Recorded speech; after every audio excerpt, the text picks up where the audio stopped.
Aadhaar card இருக்கக்கூடிய பொதுமக்கள் அனைவருமே இதை கவனிக்க வேண்டும் மக்களே.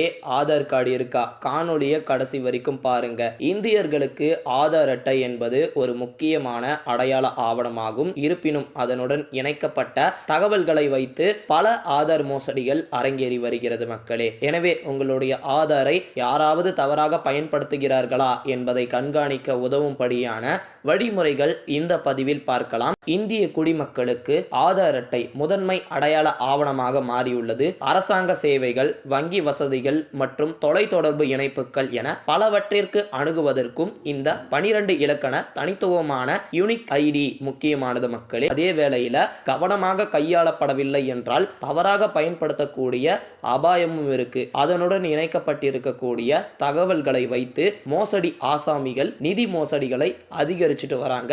அதனால நீங்க தான் உஷாரா இருக்கணும் மக்களே. ஆனால் உங்களுடைய ஆதார் தவறாக பயன்படுத்தப்பட்டிருக்கிறதா என்பதை சரிபார்ப்பது எப்படி அப்படின்றத பார்க்கலாம். உங்களுடைய நேரடியாக சரிபார்க்க முடியாவிட்டாலும் பயணங்கள், தங்குதல், வங்கி சேவை மற்றும் பிற நோக்கங்களுக்காக உங்களுடைய ஆதார் எண் கடந்த காலத்தில் எங்கெங்கெல்லாம் பயன்படுத்தப்பட்டது என்பதை உங்களால் மதிப்பாய்வு செய்ய முடியும். மற்றும் மக்கள் தங்களுடைய ஆதார் பாதுகாப்பாக வைத்திருக்கவும் அதன் பயன்பாட்டை கண்காணிக்கவும் இந்திய அடையாள ஆணையம் பயனாளர்கள் தங்களுடைய ஆதார் பயன்பாட்டை கண்காணிக்கவும் பாதுகாக்கும் உதவும் வழிமுறைகள் அறிமுகப்படுத்தியிருக்கிறாங்க. அதுல முதலாவதாக மை ஆதார் போர்ட்டலுக்கு செல்ல வேண்டும். இரண்டாவதாக உங்களுடைய ஆதார் எண் கேப்சா குறியீட்டு உள்ளிட்டு ஓடிபி மூலமாக உள்நுழைய வேண்டும். உங்களுடைய பதிவு செய்யப்பட்ட மொபைல் எண்ணுக்கு ஓடிபி அனுப்பி வைக்கப்படும். அங்கீகரிப்பு வரலாறு விருப்பத்தை தேர்வு செய்து நீங்கள் மதிப்பாய்வு செய்ய விரும்பும் காலத்திற்காக தேதி வரம்பை தேர்வு செய்ய வேண்டும் மக்களே. பதிவை சரிபார்த்து ஏதேனும் அறிமுகம் அல்லாத சந்தேகத்திற்கு இடமான